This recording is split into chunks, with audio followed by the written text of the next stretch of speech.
นั่งภาวนา2 ชั่วโมงเต็มพุทธังติพุทธาเจ้านั้นผู้เจมีเราไว้สาขาแลสาธุธรรมังอีพาธรรมอนัตตาเจ้านั้น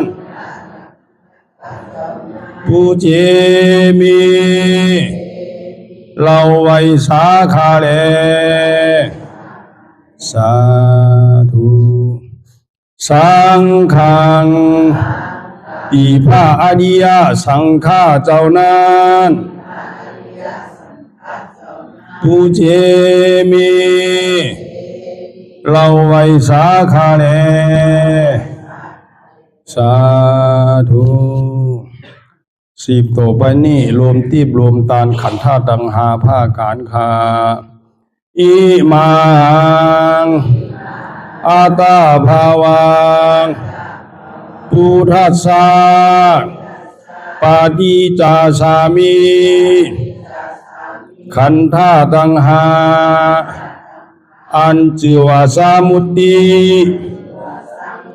วันยัตนีข้าขอน้อมถ่ายตานคือเก่พระพุทธเจ้าข้าเลอิมังอาตาภาวังธรรมัสสะปาฏิจจสามิขันธาตุดังหาอัญจิวาสมุตติวันยัตนีข้าขอน้อมถ่ายตานคือเก่พระสาธรรมเจ้าข้าแลอิมังอาตาภาวังสังฆัสสะปาฏิจจสามิขันธาตุดังหาอัญจิวาสมุตติวันยัตนีข้าขอน้อมถ่ายตานคือเก่พระอริยสังฆาเจ้าข้าแลอธิษฐานปฏิวัติภาวนาหาหันตัดถึงอนัตตาอาหังพันเตอานิจจาวิปัสสนาทุกขาวิปัสสนาอนัตตาวิปัสสนากัมมฐานังยาจามิอาติธามิจักภาวันนาเอกธาตุจักภาวันนาวันนี้ขอหือพีติสามาธิเจ้าจุงมาวังเกิดเกคาเลอันว่ากายาลุปคานีอันกว้างศอกยาววานาคืบนิ้วเต่ามีธาตุตั้งสี่จุงมาผ้ากอบรวยการจังเป็นกายาลูปนี้อาทิอิมาสมิงกายเยปะทาวิธาตุอาโภธาตุเตโชธาตุวาโยธาตุยาจามิอาติธามิกวมโหนบลงสมมาพระอริยเปียเจ้าทุกพระวงคาพระอริยเจ้ากูเจ้าคาในยามเมื่อไหนก็ดี อันคาเราเบาลู่เสเลในคำหลวงสามประการหนึ่งไลละนึกผิดสองไลอุจาผิดสามไลกากรรมผิดมาตั้งหลายมนเจอนั้นตีพระอริยเจ้าตนไลตนหนึ่งก็ดีอาติตะป้นมาก็ดีปัจจุบันหน้าเมื่อเลียวก็ดีขอหือต่างเจ้าตั้งตัวพระอริยเจ้าตั้งหลายมนขามาลาลดปดพงตัวสานุตัวโลดอาโหสิกรรมว่าหือเป็นปาปาธรรม热爱者府比蓝牙模式。 อันจำเป็นโอมทลายเฮหับตับมรรคผลนิพพานอันจักเกิดขึ้นมาไปนานานอย่ากาดอย่ากาเสกรรมรวยเตอมันเรากำลังวาสีกำลังกายกำลังแสวรู้เลยกันที่แต่วัสาเป็นแต่การทำที่พิมาดีต้นตัวสาวตั้งหลังพอดีเหมือนเดี๋ยวนี้ก็ดีกว่าโคสังเป็นนั้นได้ธรรมะปณิปานสาวไหวแสทานานเสภาวัตราปัญญาได้เป็นได้ธรรมะปณิปานตอนนี้ไปวันตามมานานคือสมณานทุกข้าวทุกข้าเป็นหน้าตาหน้าตาตาแปดตาที่ชีวิตที่กิสักเกียสันในพวกสิ่งที่หายไปในภาวะสันเนียงแผงมันกูเจ้ากูตนกูปากูก็หุคนเสกรรมโดยเถิดสาธุสาธุสาธุสาธุสาธุสาธุ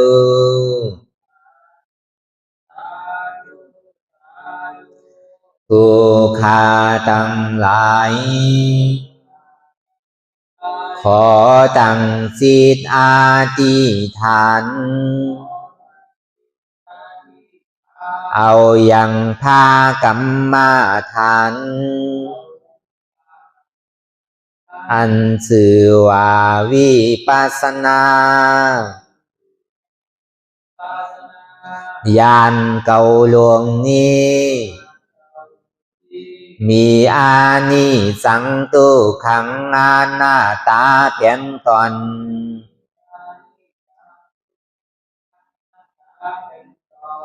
หนึ่งอุตาปายานุปัสสนาญาณดูคิดค่านิ่งหันความเกิดขึ้นตั้งอยู่แลลับไปสองพังกานุปัสสนาญาณรู้คิดค่านิ่งหันความลับหายตายไปในวัฏสงสาร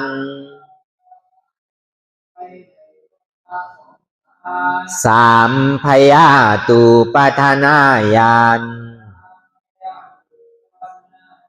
รู้คิดค่านิ่งหันสังขารผ้ากอดเป็นของอันดีโกมากนา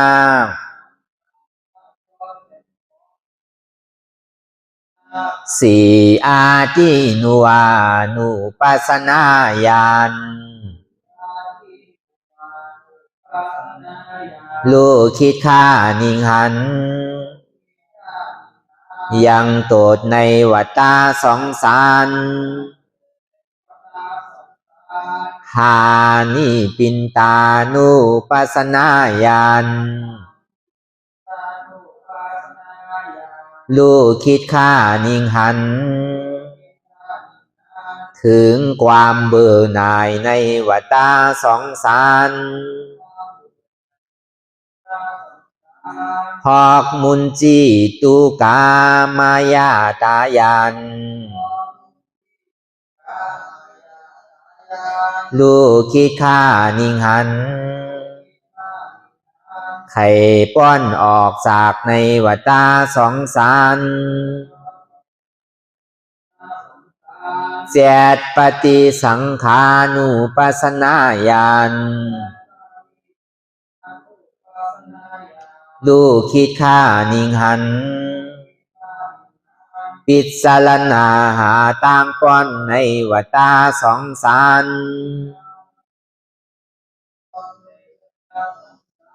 แปดสังขารูปเปขายาน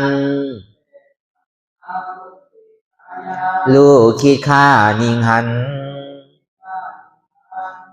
รวยความเป็นกลางอันเบายินดีแลยินได้เก่าสัจจานุโลมิกายานดูคิดค่านิ่งหันถึงอริยสัจธรรมทั้งสี่หนึ่งทุกขาสัจจะสองสมุทัยสัจจะสามมรรคสัจจะสี่นิโรธาสัจจะอันเป็นธรรมหาหันตัดถึงหนึ่งหาอนัตตาสองหันอนัตตาสามตัดอัตตาสี่ถึงอมตะมหานิราปานแก้วลงหญิงลงผ้าเสดขอสุ่งฮือมาวังเกิดในจิตาสันดานตอนโตแห่งผู้ฆ่าทั้งหลายในกาลวัฏนี้แลเถิดสาธุสาธุสาธุมีพุทธศาสนาเข้ามาวาลัย2569ภาวษาปีสุราศักราชาปีรับใส่1,387 ตัวเลิน8 หล่องเลียมมาวาลัยอยู่3 คำปีคิดวันที่13 เดือนฮอกปี2525ในตอนการสร้างอนัตตาวิปัสสนากรรมฐานปอกกำทนที่วัดพระธาตุสอมหนักวันแก่นวันล้อมวันล้อมเมืองเสียงตุงเป็นเวลา4 โมงกลางในเจ้าต่อถึง6 โมงอันนี้ก็เขาที่ได้มาบรรยายแสดงวิธีลายจ้างตือกรรมอนัตตาวิปัสสนาหาหันตัดถึงยอดธรรมอนัตตานั่นนี่ก็อ่อนดังหูรูเงามันนั่นนี่ก็เรานั่งขากายกดขาขวาทับต่างขาซ้ายก็ได้ใจขาซ้ายทับต่างขาขวานี่ก็ได้เพราะอย่างนี้ก็เอามือ2 ขอนต่างไว้เหนือตาเฮาอย่ามีเคียงป้อนอย่ามียานป้อนไว้ตัวเฮาซื่อๆอย่ามีโกงอย่ามียานเพราะว่ามันโกงยานเฮานี่ไขรับไขนอนถ้าว่ามันเคียงป้อนนี่สำไขห้องไขให้จังว่าเสียนตั้งสายกลางนั่นมันกับกายเลยกายนั้นหมอไว้วางตัววางใสเฮา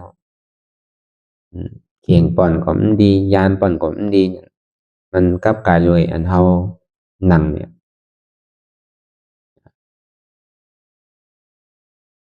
เพราะอย่างนี้ก็คือเฮาลาบหูเนอเปิดหูยานปัญญาพอมือเข้าใจ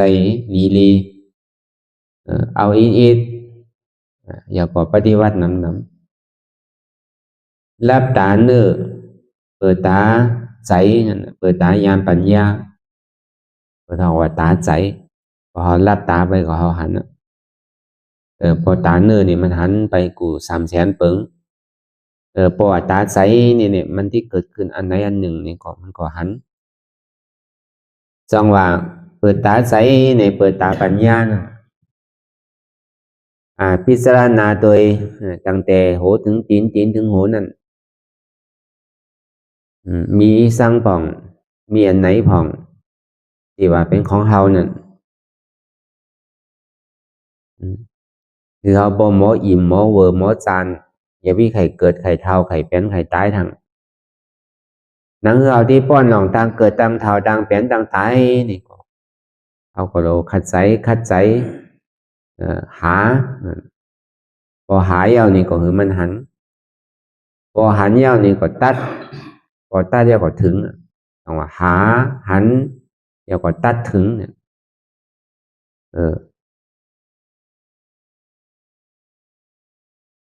อันเฮาวนคนไข้ในตัวเฮาได้สั่งตัวบ่ได้สั่งนั้นมันว่าคนไหนมันว่าไผมันว่าใหญ่ว่าเล็กมันว่าคนมีคนผานก็มันป้อนไหลตังเท่ามันป้อนไหลตังเป็นแก่ที่รอกลางมันป้อนไหลตังตายได้ทอดยากันนี่ก็หัวมันที่ได้ผาดกันผาดรีบก็หัวที่ได้ผาดตายเพราะฉะนั้นสิ่งที่อันเฮาพิจารณาดูโดยคือมันพออิ่มนั่นดอกอันเฮาที่ได้มาเกิดมาเฒ่ามาเป็นมาตายทั้งนั้นอันนี้ห้องว่าพยายานว่าหันพยาในวัฏสงสารนี่มันทุกขะอย่าพี่โหมโจมไข่เกิดแทงอย่าพี่โหมโจมไข่เท่าแทงอย่าพี่โหมโจมไข่เป็นแผดที่รอกาแทงอย่าพี่โหมโจมไข่ตายแทงเนี่ยพอตายก็คือมันยาวอย่าพี่ตายทางนี้ปอกตายอย่างผมโลกเกิดพอตายยังตึกที่เกิดอยู่ก็ที่ทุกข์ข่าอยู่นั่นเพราะฉะนั้นเป้าหมายอันสูงสุดอันเท่าไรมาหนังวิปัสสนานั่นนี่ก็หนังอื่นแหละเอาพอที่ได้ปิกอปายภูมิตั้งสี่ไรของว่าตุกติปุงตุกติสันติบัติเอาตั้งแต่สัตว์เร่สารสัตว์2 ติน4 ตินสัตว์นั้นมีหลายตินสัตว์อยู่ในลิ้นสัตว์อยู่ในน้ำสัตว์อยู่ในอากาศกลางหาวฉะนั้นอันนั้นห้องว่าสัตว์เร่สารเพศนี่ก็เพศอันอยู่จอมวัดจอมวามาย้อนกู้โซขลายบุญขลายกุศลนั่นมันมีหลายเพศหลายอันนั่นอันเป็นห้องผีเพศอันว่านั้นอยู่จอมปลายเหี่ยวก็มีอยู่จอมตาจอมตังอยู่จอมวัดจอมวาหาแก็บกินนำหมุกนำลายฉะนั้นที่กินข้าวผมจำกินต้องเพศมังก้อนนั่นเพศมังตัวนั่นต้องพอใหญ่เหมือนเยเขาซอบนี่สำตันหูเข็มอันนี้ลองไปดิการคอนั่นตันหูเข็มมันอยู่ลายเดี๋ยวมันจังกินข้าวหาแก็บกินขี้เตอน้ำลายหาแก็บกินน้ำขี้น้ำเยี่ยวเพศนิ้วนั่นมันลองว่าเพศของมันมีหลายเสื้อหลายรองมีอันโหป่าโหเฮงมันเหมือนเก่าอันนั้น2อาสุรากายนั่นมันเป็นปิ่นผวนนั่นเฮ็ดดีผ่องเฮ็ดท้ายผ่องรอเลสุนสารกันกุโสก่อเฮ็ดอากุศลก่อเฮ็ดอันนี้มันเฮ็ดรอเลสุนสารกันนั่นพอไปขำกังขำมาเอาศีลเอาธรรมพอกลางวันมาสำรวจไปหาแหมหมูแหมโบแหมไก่หาเลี้ยงเป็นหาเลี้ยงอาศักชีวิตนั่นอันนั้นพอเป็นสิ่งนั้นมาเนี่ยอันนั้นห้องว่าสุนสารรอเลกันนั่นเมื่อเฮาเฮ็ดกระทำบุญนั่นนี่ก็อันดีก็เฮ็ดอันบาปก็เฮ็ดรอเลสุนสารกันนั่นพอเดินพอกลางค่ำมาสำเป็นเทวบุตรเทวดาก็เปิดให้เฮ็ดกุศลนาบุญไว้ผ่องเลยถึงกลางในเจ้ากลางวันมานี่ทำไปเป็นอสุรกาย หยาบเลยสั่งเนี่ยถูกอกุศลถูกมีคนใจคนโดงในสั่งหนุ่งโคเลียงนี่แหละเอาใหม่ถูกว่าเอาคอนปอห้ามังปอกสัมมาข้อบ้านเนี่ยมันมีหลายซ้ำแถมเปิงอสุรกายนั่นปินพรไว้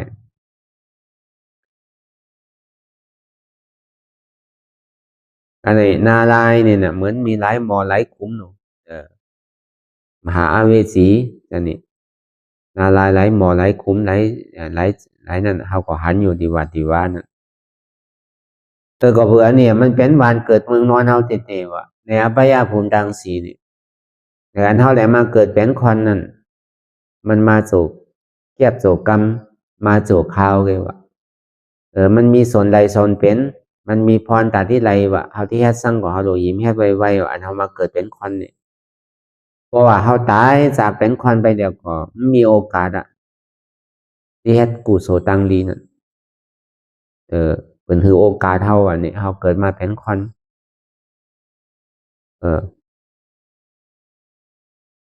พอรอผ่าต่อสามโมหะมานะนำนาเหตุการณ์นี่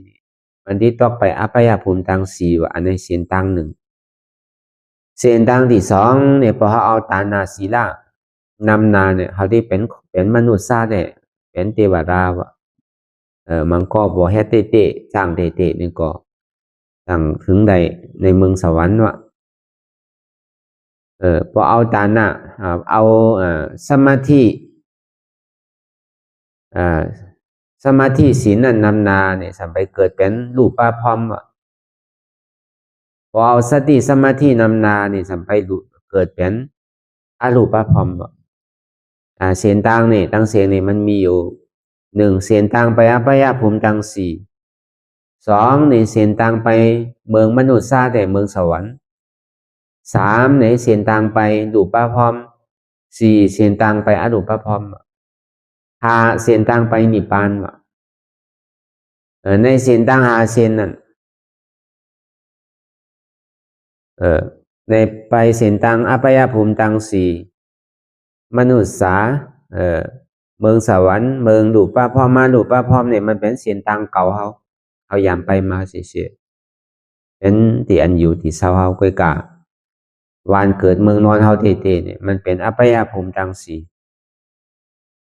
เหลือเสียนั่นเนี่ยเหมือนเราไปนอนหอแต่โรงแรมนั่นเขาเกิดเป็นไปเกิดเมืองสวรรค์นี่ก็เอาไปนอนโรงแรมปอกเงินเสียก่อนที่ได้ปอกเงินขึ้นเมืองไปเมืองหลวงป้าพ่อมาหลวงป้าพ่อนั่นก็เป็นสิ่งนั้นบอกเงินเสียก่อนที่ได้ปอกเงินขึ้นเสียงต่างเนี่ยมันเป็นเสียงต่างของสัตวาวะเป็นเสียงต่างของพุทธศาสนาสัตวานั่นคนก็เป็นสัตวา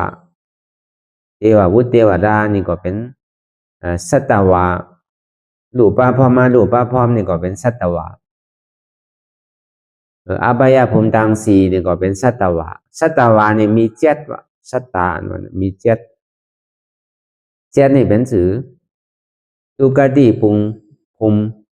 ตุกติภูมิสีวะเหมือนเฮาว่ามาเหมือนเจ้าสเตสันเพศอสุรกายนาลายในห้องว่าสีวะอันนี้ห้องว่าเป็นตุกติภูมิวะนะสุกติภูมิสองนี่ในเมืองโคงกลางหนึ่งอย่างของเมืองสวรรค์จันทร์ท่าฮอกนี่ห้องว่าสุกติสองวะดุขามาสุขาภูมินั่นห้องว่าจันดูป้าอรูปาสามนั่นเอาตั้งแต่ปฐมฌานตุติยฌานตติยฌานเกินกาหลูป้าพอมาหลูป้าพอมในสัญญานาสัญญายตนาต่อถึงผีพร้อมนั่นมีอายุอยู่84,000เหงกำพาน84,000เหงกับนั่นอันที่เป็นเจ้าฤาษีเทวิราชนั่นอันนั้นไปอยู่ที่นั่นอันนี้มันเป็นเสียงตังเจติของสัตวาวะของสัตว์โลกวะมันแต่ว่า2 ตีน4 ตีนเป็นวัวเป็นกายเป็นหมาเป็นแมวเนี่ยเป็นสัตว์ใจสัตวาเนี่ยคนกว่าปลาตัวมียุกนามคันธาดังเสียงเนี่ยเป็นตัวสัตวาดังเสียงอันนั้นห้องว่าสัตวาดังนอก แต่นี่สัตวาดังในเนี่ยเป็นสื่ออันอยู่ในตัวเขาเกาะถาดลิ้นน้ำลมไพ่วะแจ๊บแกนตรงตอดนิสันเป็นถาดลมอันนักแข็งอ่อนเบานั่นเป็นถาดลิ้นอันไม่กัดอุ่นหนาวนั่นเป็นถาดไฟอันนักเบาอันจูดอันจับยายจึมหยอดเกิดรับนั่นเป็นถาดน้ำอันนี้ห้องว่าถาดตั้งสีก็นี่หามาเนี่ยสัมมีสุขาวะฮอกมาสัมมีตุขาวะสุขานั่นห้องว่าโสมนัสสะเวทนาวะตอมนัสสะเวทนาวะอันนี้พอมาปองว่ามีอยู่ฮอกว่าสัมมีใจว่าเป็นเจ็ดว่าอันนี้ตัวสัตว์2 ตีน 4 ตีนอันเป็นวัวเป็นกายเป็นหมาเป็นแมวก็มีหมดมีถาดดินน้ำลมไฟเหมือนกันมีสุขมีทุกข์เหมือนกันหักโตโกตายเหมือนกันมีเจ็ดก็กับเขามีปัญญาคนเฮาก็เป็นสินั่นน่ะเพราะว่ามันมีปัญญานี่ก็มันเปลืองอันสัตว์2 ตีน 4 ตีนมันก็เหมือนกันไงเที่ยววุฒิเทวาลาดูป้าพ่อมาดูป้าพ่อก็เหมือนสินั่นน่ะเพราะว่ามันมีปัญญานี่ก็มันก็เป็นสัตวานั่นมันก็เปลืองกันว่าเพราะว่ามันมีปัญญาเนี่ยสิ่งที่ห้องว่าเป็นมนุษย์เป็นเจ้าพุทธศาสนานั่นเส้นตังตาดีทางเส้นหนึ่งนั่นมันจะว่าไป4 เส้นเส้นตังสนทนหานั่นเป็นเส้นตังตาที่เป็นพระอริยปุคละตาที่เป็นพระอริยปุคละนั่นที่ได้เฮ็ดสือนี่ที่ได้เอาปัญญานำหน้าพอเอาปัญญานำหน้าเนี่ยไรหมักไรผ่อนมาสัมมาทิฏฐิสัมมาสังกัปปะนั่นสัมมาทิฏฐิตังหันจอบสัมมาสังกัปปะตังพิจารณาจอบหันจอบสือหันมาตั้งแต่สิโหต่อไปตีนี่มันใจของเฮามันบาตัวก็ยาวมันบาใจก็ยาวมันบาเจ็บก็ยาวขันท่าตังหานี่มันใจของเฮามันเป็นเตียนเฮาปึ่งอิงโสเก็บโสข้าวไงมันใจของเฮาเตะอันนี้สัมมาทิฏฐิเนี่ยตังหันจอบสัมมาสังกัปปะเนี่ยตังพิจารณาจอบพอมันหือหนึ่งหือพื้นหือตรงหือไข่หือยายหือเปิดตาเมือนตาหือมองเขียงมองข่าวมองยามก็หนึ่งพื้นตรงไข่มันใหญ่มันเปิดตามองเมือนตามองเขียงมองข่าวมองยามมันเป็นอนัตตาอันนี้ห้องว่าสัมมาสังกัปปะว่าเอาปัญญานำหน้าสัมมาวาจาสัมมากัมมันตาสัมมาอาชีวะอันนี้เป็นศีลว่ะสัมมาวาจาคือทิ้งกรรมอู่กรรมหลาดกรรมสาวะอย่าพิว่ากรรมเป็ดกรรมเหรียญอย่าพิว่ากรรมค้าขายอย่าพิว่ากรรมหายกรรมจามอย่าพิว่ากรรมมีหนำมีโตอันนี้ห้องว่าสัมมาวาจาสัมมากรรมสัมมากรรมันตาเนี่ยการเตียนเฮาเฮ็ดอยู่นั่นคือเฮ็ดถือหลอดต้องต่างอากุศลต่างเสียงว่ะอย่าไปเฮ็ดการผิดนั่นน่ะ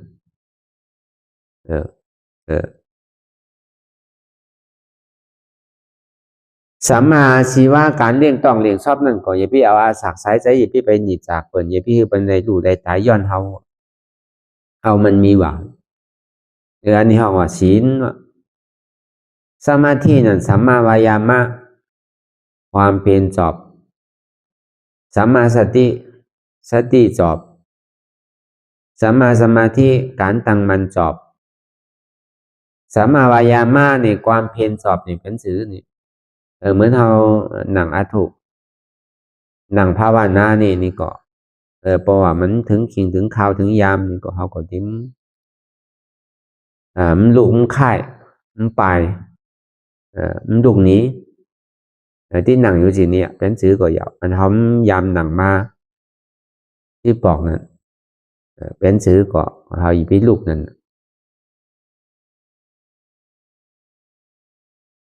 ในข่าวยามเวลา2 ชั่วโมงเนี่ย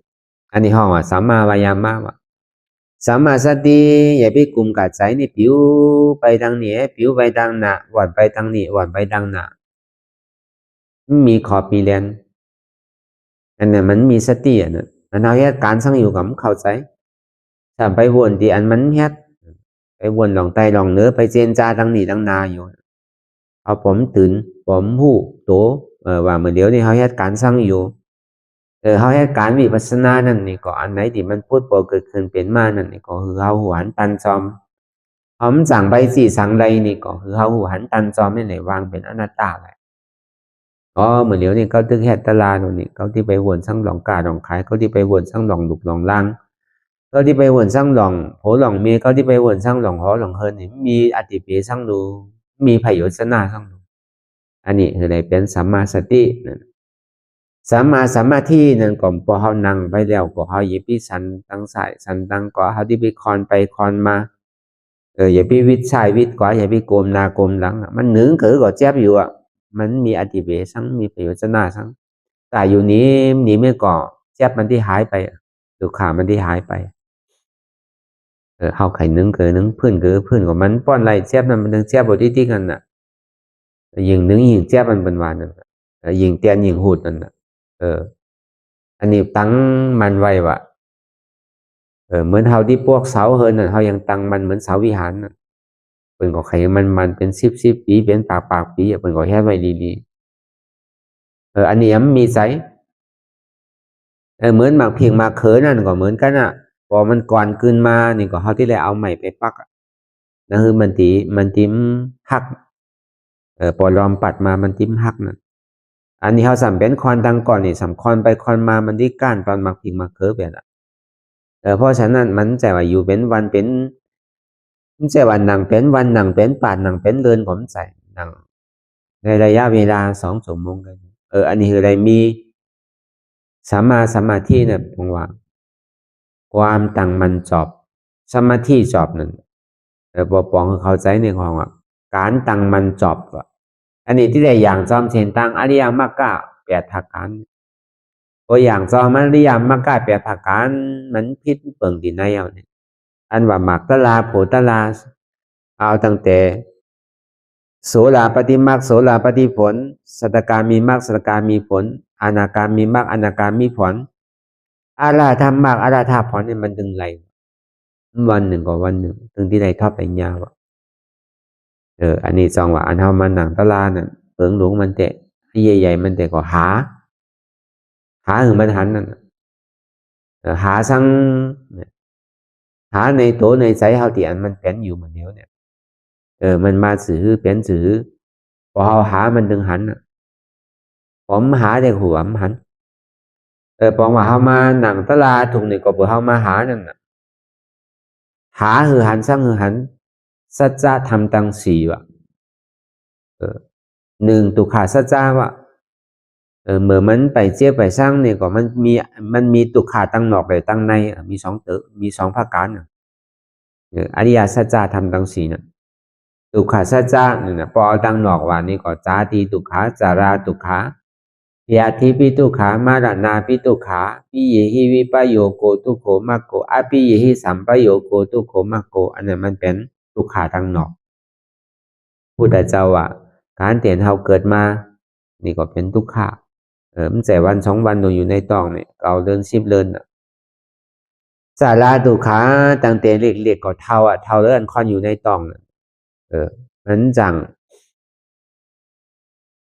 เพราะว่ามันไข่กินนอมก็ให้พอกินเนี่ยก็สำคีอยู่ก็ให้ก็เบอมันอยู่ยาบนั่นมันจังอูกรรมจังหลาดกรรมเนาะมันจังผื่นจังคอมเด้อรู้พอให้ก็เป็นจังที่ฮู้นั่นน่ะแม่มันจังที่ฮู้มันขยักนอมมันนี่มันกินนอมพอกินเนี่ยสำคีสำเยียวมันก็อยู่ยาบมันก็ให้กันนั่นที่ได้7 ปันอันเนี้ยตุกขาตั้งแต่หมึกเกิดรองมากก็เป็นเพราะห้องว่าเท่าว่านั่นเท่าแล้วควันอยู่ในตองเกิดวันก็เท่าวันเกิด10 วันก็เท่า10 วันต่อถึงพอเดินมานี่ก็พึกความพึกกันเฮามาเจนจาขัดใจตัวดีๆเนี่ยมันเฮามีลูกมีหลานนั่นจองมันที่เป็นสลดสังเวชก่อมมู่อันเฮาไข่ไรลูกไรหลานนั่นเฮาสัมโหมโจมยินดีมันอยู่ต่างสื่อต่างเสียงหึงปอที่ลีอ่านลีห้องน่ะผมโจมไปการเกิดเป็นดุกอ่อน การเกิดมาเตปฏิสันธินี่ก็เป็นทุกขาแล้วเนาะเนี่ยแต่ที่มันเอามาเข้าเป็น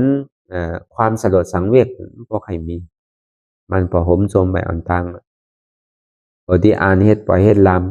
ำไหวทายอันว่าที่เกิดยิมเวอร์เก้าก็เป็นสินีมาตรงนี้ของทางลูกอ่อนเนี่ยในตองนี่สัมทิกะหือเกิดมานี่ก็ตุกขายเอา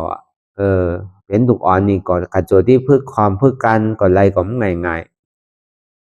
ปอกการอย่างสัมที่ใดพึกอย่างพึกไปทางหรือเสนั่นเนี่ยสัมที่ใดพึกพึกจัดพึกจ้าทาง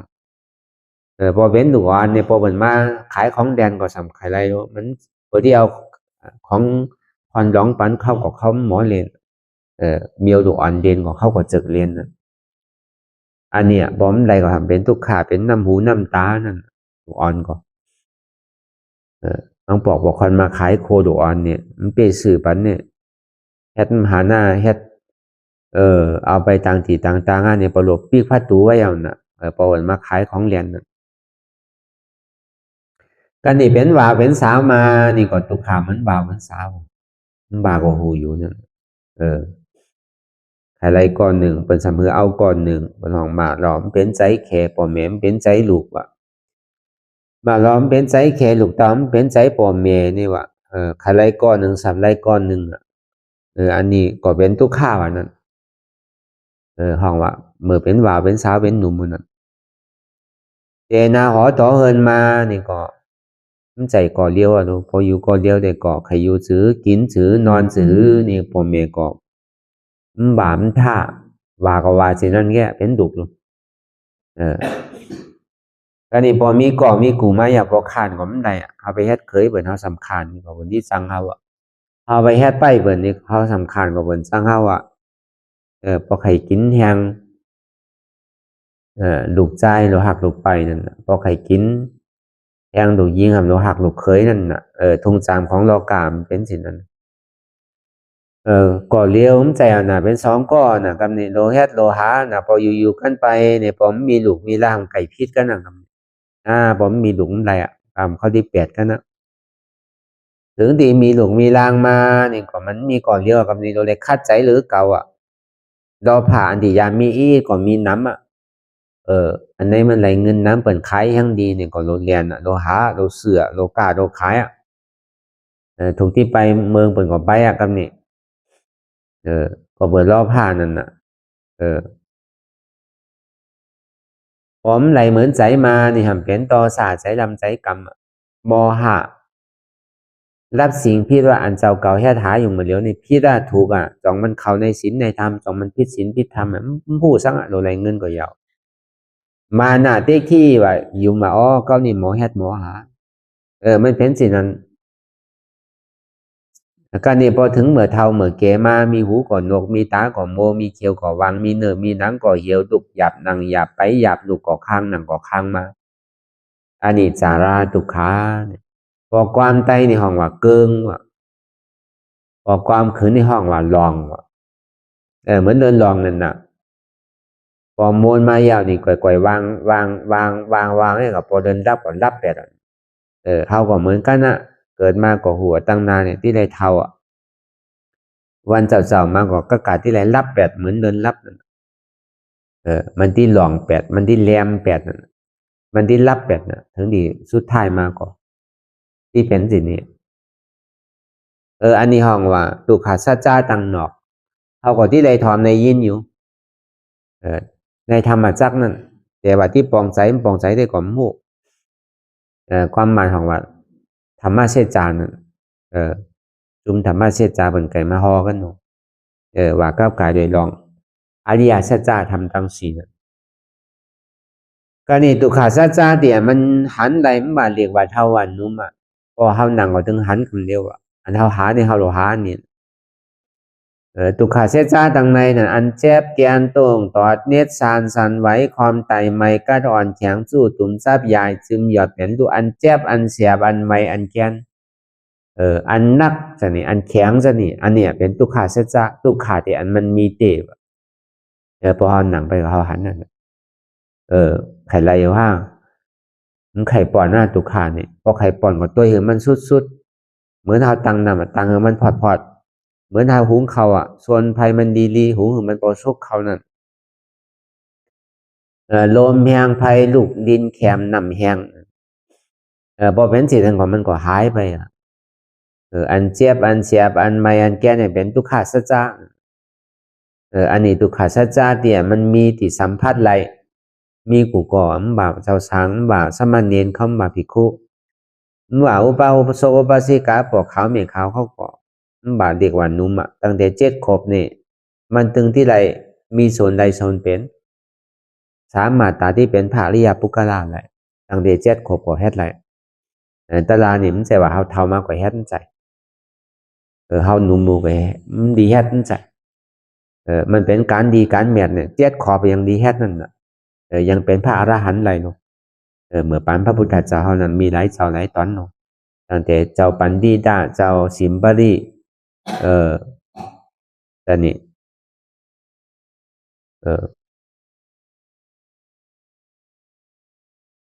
เจ้าติสาจะนี่เขาก็เป็นพระอรหันต์ตั้งแต่เล็กๆอันนั้นตั้งแต่อายุ7 ขวบเป็นพระอรหันต์นั่นก็นี่สมุทัยเสียจาจะมี2 อันมาเก่าสมุทัยเสียจาตั้งหนอกไว้ตั้งในรูปธรรมในนามธรรมสมุทัยเสียจาในรูปธรรมนั่นนี่ก็เอาตั้งแต่โลภะโทสะโมหะมานะอัตตาทิฏฐิวิจิกิจฉานั่นน่ะกุกุจจะทินามิตะฮิริโอตตัปปะในกิเลส10 ประการนั่นอันนั้น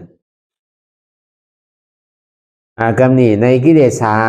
อันใดสั่งปฏิวัติกรรมเต้ๆเนี่ยมันเป็นอัตตาหนึ่งคำเดียวอัตตาเลยวิจิกิจฉา2 ตัวเนี่ยก็กลายเป็นอัตตานำหนักอัตตาว่าเป็นหัวกูเป็นขากูเป็นมือกูเป็นตัวกูเป็นคนกูเป็นต้องกูเป็นใจกูเป็นเจ็บกูอันนั้นเป็นตัวสมุทัยเสียจาเป็นเหตุของทุกข์เสียงอันนี้พอเอาหนังเนี่ยมันได้หันผมหันเจ็บผมหันมันพอหันเจ็บก็หันเก้าหูเก้าเจ็บขาเก้าคืนเอวเก้าเจ็บต้องเก้าเจ็บหูเก้าเนี่ยหูเจ็บหูเนี่ยเป็นสมุทัยสัจจะเป็นเหตุของทุกข์อันเจ็บเนี่ยเป็นผลทุกข์โกนเจ็บโกนเนี่ยเป็นเหตุทุกข์เจ็บเนี่ยเป็นผลทุกข์ต้องเจ็บต้องเนี่ยเป็นเหตุทุกข์เจ็บเนี่ยเป็นผลทุกข์ขาเจ็บขาเนี่ยเป็นเหตุทุกข์เจ็บเนี่ยเป็นผลทุกข์ใจดีขา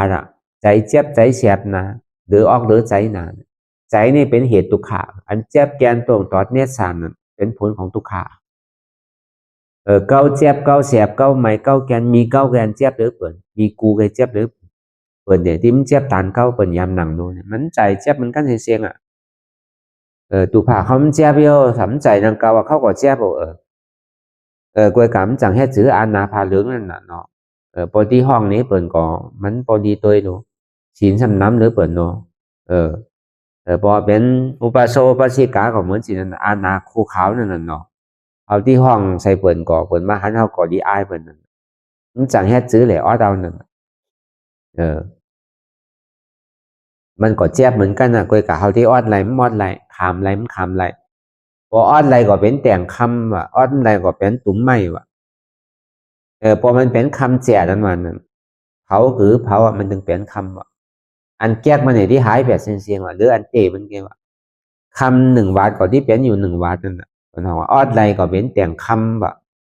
อ้อนใดนี่ก็เป็นตุ้มไม่ว่ะตุ้มไม่เนี่ยมันไข่มีร้อนมีแกนไข่แข็งถือก็ยาวเพราะว่ามันยาไผ่สุ่มไผ่ก็เป็นเต่าหมดมันมีทั้งพออ้อนใดก็เป็นต่อไม้นั่นเป็นตุ้มไม้นั่นพออ้อนไรก็เป็นแต่งคำนั่นมันมีที่เฮาอ้อนไรกันนั่นเก่านั่นก็มีนั่นน่ะเก่านั่นน่ะอันกูนั่นน่ะเป็นเหตุทุกข์อันเจี๊ยบนั่นน่ะเป็นผลของทุกข์เหตุทุกข์นี่เป็นตัวสมุทัยสัจจานั่นผลทุกข์นั่นเป็นทุกขสัจจานั่นจังหวะอันเฮามันนั่งรับตาหานั่นหาเจี๊ยบ ผู้เหตุของเจ็บอันเจ็บแกนตรงตอดเนี่ยสันไหวโคมไตชนิเป็นทุกขาสัจจะหานี่หาทุกขาหันอันที่เขาเจ็บเขาเสียบเขาไม่เขาแกนเนี่ยก็เปิดหันพิษหันว่ามีหูมีขามีมือมีโตมีใสมีเจ็บตรงนี้ผู้กับนี่ก็มีหูก็มีเจ็บมีขาก็มีเจ็บมีมือก็มีเจ็บพออยู่มามันมีก็ตีเตมันมีเพราะว่ามันเป็นของเฮาเตะเฮาโดสั่งอะไรดูมันสั่งอะไรนั่นนึงหาหันพอหันเหตุมันเนี่ยก็คือตัดอันว่านั่นเอาอนัตตาตัดอันว่าอนัตตาน่ะอัตตาสมาเป็นกูเนี่ยอนัตตาสมาเป็นใจกูเนี่ยอัตตาสมาเป็นหูกูขากูมือกูโตกูใจกูเจ็บกูพิษเปิดใจพิษกูเนี่ยนะอนัตตาสมามใจหัวกูขากูใจมือกูโตกูใจกูใจเจ็บกูใจพิษเปิดเป็นพิษกูไงอนัตตาอันนี้ห้องตัดพออัตตาตกไปยาวนี่ก็วิจิกิจฉานั่นก็ตกไปกลับมือเลี้ยวนี่มันที่ไหนเอาอัตตาก้อยมือกูปองในปัญหาเป็นศรัทธาอริยาเนาะศรัทธาพระอริยาเนี่ยพอได้ทอมธรรมเทศนาเฮาฮอมือเลี้ยวนี่ก็มันก็บ่ต้องเป็นพระโสดาบันไปมันก็ขึ้นเป็นพระสกิทาคามไปเป็นตลาขึ้นไปอันนั้นเป็นห้องว่าศรัทธาอริยาวะเวลาเมื่อกาปานเฮาเหมือนเลี้ยวนี่มันมีมันที่ได้เอาก็เปิดกาปานเหมือนนั้นเป็นมหาสาวกะอัครสาวกะเป็นได้สร้างแถมปารมีไว้กวยกับสมัยกาเฮาเหมือนเลี้ยวในเปิดห้องปกติสาวกะวะปกติสาวกะนั้นที่ได้หันเจ็บหันตุขะที่ได้หันยาวหันทางผู้ยาวหูทางตัวยาวตัวแทงปกติสาวกานั้นมันเป็นตุขะปฏิปตาปุกราวะเมื่อกูบอกมันเป็นสุขะปฏิปตาปุกราหนึ่งเหมือนเลี้ยวซ้ำเป็นตุขะปฏิปตาปุกราที่ได้หันตุขะน้ำหันเจ็บน้ำอย่ากว่าวางเป็นอนัตตาพอเป็นสิ่งนั้นที่เที่ยวเนี่ยเพราะว่าอัตตามันตกไปแล้วเจ็บนั่นก็หายพอใจอัตตาตกไปแล้วก็เจ็บก็หายทุกข์ก็หายไปเพราะว่าทุกข์เจ็บหายไปแล้วก็เข้าไปเป็นตินิโรธาสัจจานะนิโรธาสัจจาเนี่ยเป็นนิพพานเนี่ยสันเป็นถือมีจ้าสันติสุขะอมตะธาตุอันเป็นดูนี่มันมีเปิดห้องว่าเป็นพระราชสมาบัติพอเป็นพระโสดาบันนี่ก็อันเป็นดูมันที่ขึ้นไปกรรมหนึ่งในหลวงรอกาหลงนั่นในกรรมพานนั่นอันที่สุขะหรืออันเป็นได้ทอบตารางนี่มันมีมันกัดเย็นของว่าสันติสุขะมันมีอันหอนอันใหม่มีใจติดใจติดเนื้ออมตะนี่ก็ห้องว่าเป็นอมตะธาตุอันนั้นห้องว่าเป็นนิโรธาสัจจะเป็นนิโรธเนี่ยอันนี้ห้องว่าหันอยากว่าตัดถึงเนี่ยอันเรามาหาอยู่เหมือนเดียวก็เป็นสิ่งนี้เพราะฉะนั้นนี่ก็เราพิจารณาตัวดังแต่ที่เขาต่อไปทิ้งเราฮัดจุนตัวฮัดจุนใจฮัดจุนเจ็บอะไรมันมาตีตัวนี่ก็เราวางอะไรตีตัวว่ามันใจตัวกูรู้นี่อนัตตามันมาตีใจนี่ก็เราวางใจเลยว่าใจนี่ก็ใจกูรู้อนัตตามันมาตีเจ็บนี่ก็เราวางเจ็บเลยเจ็บนี่ก็ใจกูรู้อนัตตาอันนี้ก็ทำมีนี่ก็เราพอหันทำตีอันใจนี่ก็เราพอหูจักทำมีหันทุกขาทำใจหัวทุกขานี่เป็นอนัตตาทำมีหันเจ็บทำใจหัวเจ็บนี่เป็นอนัตตาทำมีหันเจ็บแกนตรงตอดเนียดสานสันไว้ความไตไม่กัดอ่อนแข็งสู้ตุ่มจับยายจึงหยอดเป็นลูกทำใจหัวอันเจ็บแกนตรงตอดเนียดสานสันไว้ความไตไม่กัดอ่อนแข็งสู้ตุ่มจับยายจึงหยอดเป็นลูกนี่เป็นอนัตตาทำมีหันว่าบ่ใจหัวกู้ขากู้บ่ใจมือกู้ตัวกู้บ่ใจใจกู้บ่ใจเจ็บกู้มันเป็นอนัตตาอันนี้ก็เฮาพิจารณายาวๆพยายามเวลาอย่าพี่ว่าไวป่อนอย่าพี่ว่าเทิงป่อนเตียนเฮาหันเอาวันนั้นอันพิจารณานั่นคือมันเพียงกันพิจารณาถึงเจ็บนั่นพอสุดพิจารณาถึงอัตตานั่นพอตกพูดขาดไปอันไหนที่มันพูดพอเกิดขึ้นเป็นมานั่นนี่ก็คื คือเฮาหมอวางเป็นอนัตตาไหล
หลองตังอันเป็น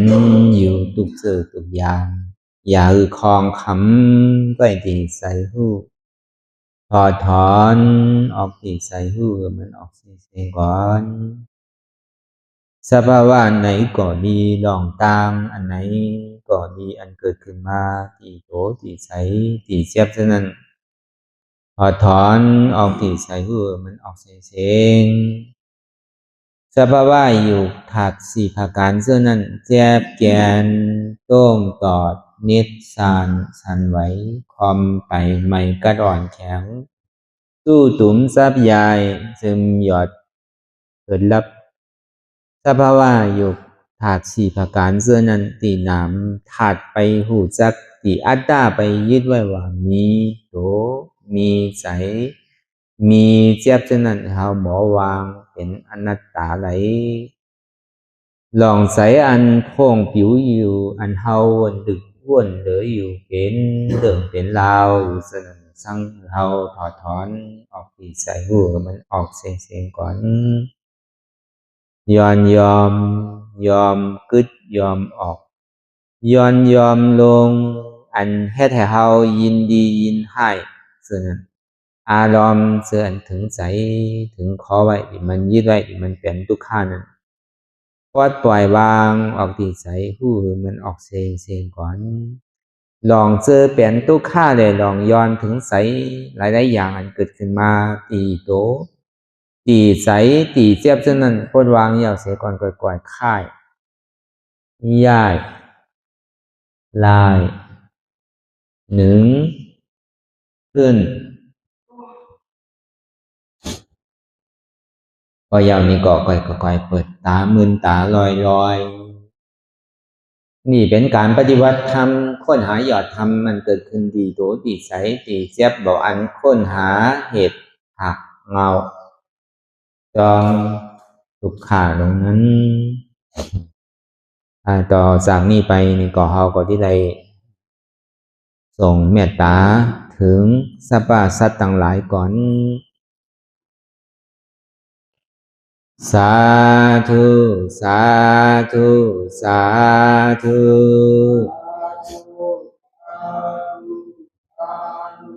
ผู้ฆ่าต่างหลาย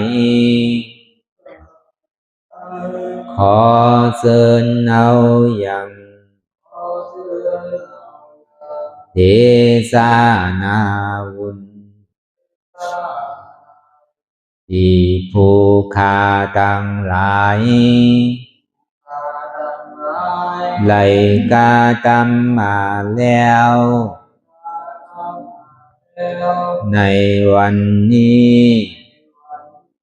คือว่าไหลอือตานรักษาศีลหลับตาภาวนาเจริญวิปัสสนาญาณพังธรรม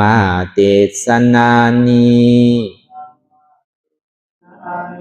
และขอสุ่มหือมากรรมสุยังตอนโต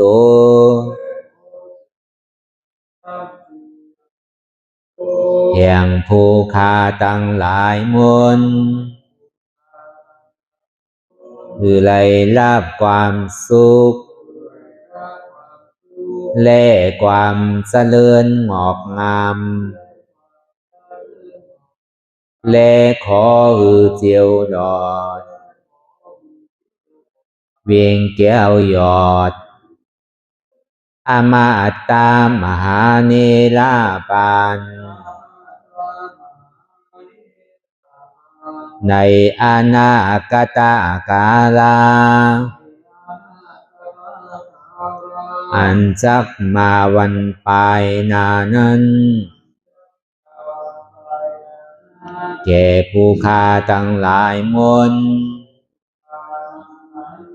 ทุกตอนทุกอ่องทุกผู้ทุกคนและเตือ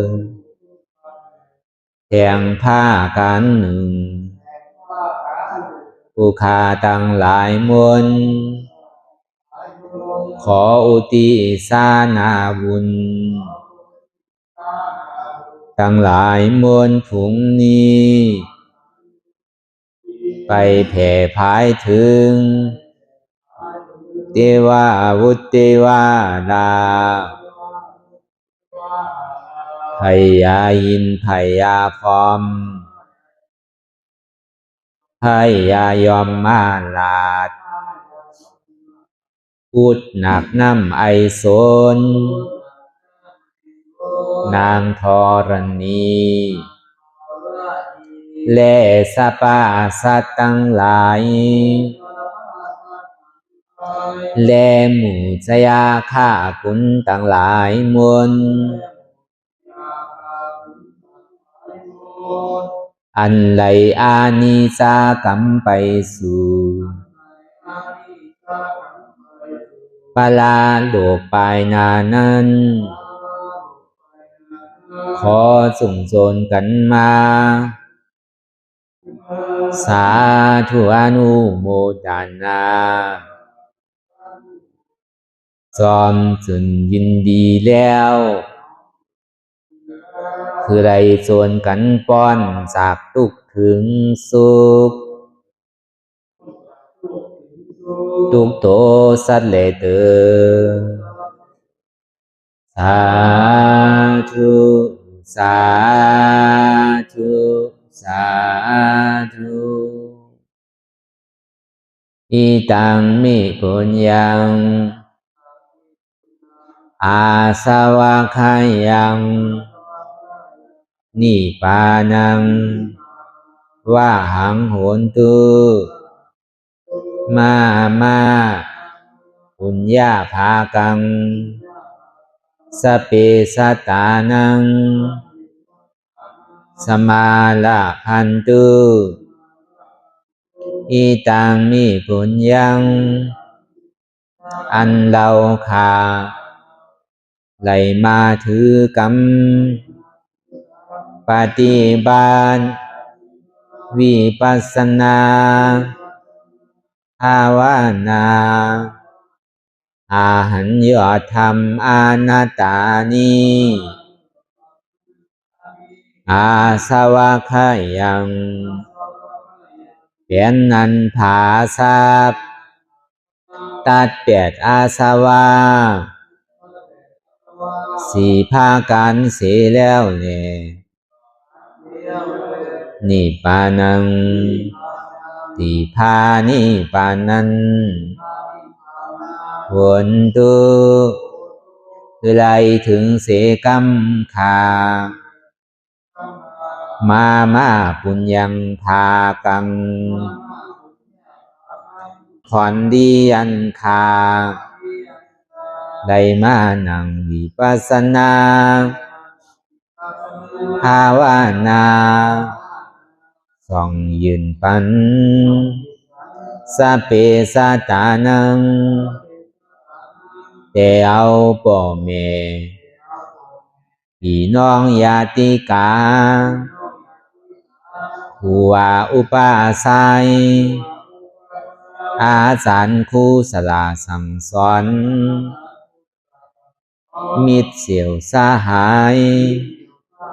และสรรพสัตว์ทั้งหลายมวลสมาลาพันตุคือไลลาบานีสองผ่อนบุญกับลอยผู้คาทั้งหลายมวลเสกรรมลอยเตือสาธุสาธุสาธุอิมังดานากัมมังนิปานาปัสสายโยนตุโนนิสังอิมังศีลากัมมังนิปานาปัสสายโยนตุโนนิสังอิมังภาวันนากัมมังนิปานาปัสสายโยนตุโนนิสังยังกินจีกุสาดังกัมมังกาตาปังกัมมังสาเปหิกาเตหิ คาตังปุญญังโนอานุโมดันตุสุนันตุพุนตุเยเจวะอัสสามิงทาเนอาทิกัตตาติขายุกาสัตตาหนตุสัพพะสัตตานังสุขิยาตานังปานิหารันตุมาตาปิตาสุขิตาหนตุทุกขาปามุสันตุสัพเพยาติกาสุขิตาหนตุทุกขาปะสันตุสัพเพอายาติกาสุขิตาหนตุทุกขาปะมุนสันตุสัพเพปิสาสัพเพยัคคาสัพเพเปตาสุขิตาหนตุทุกขาปะมุนสันตุสัพเพนัคขตาสุขิตาหนตุทุกขาปะมุนสันตุสัพเพเทวาสุขิตาหนตุทุกขาปะมุนสันตุสัพเพอาจาริยุอุปัชฌายาสุขิตาหนตุทุกขาปะมุนสันตุสัพพะสัมปาทินังสามิสันตุวันตามิพุทธังสัพพังเมโตสังฆามาทาเมพันเตวันตามิธัมมังสัพพะเมโตสังฆามาทาเมพันเตวันตามิสังฆังสัพพังเมโตสังฆามาทาเมพันเตวันตามิอุปัสสะอาจาริเยสัพพังเมโตสังฆามาทาเมพันเตวันตามิกัมมาฐานังสัพพังเมโตสังฆามาทาเมพันเตวันตามิอาลาเมพัทธาสีมายังสัพพังเมโตสังฆามาทาเมพันเตวันตามิเสติยังสัพพังสัพพะทาเนสุปฏิทิตาสาริลาธาตุมหาโพธิงพุทธาลูปังสักกาลังสัตตานากาโลเกเทวาโลเกพัมมาโลเกสุมพุติเปลังกาติเปสาริลาธาตุโย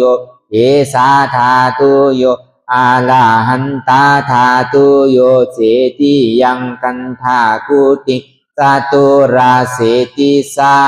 เสธัมมาคันเทสะเปสังปาตาเสติยังอังวันตามิสัพพะโสสาธุสาธุสาธุ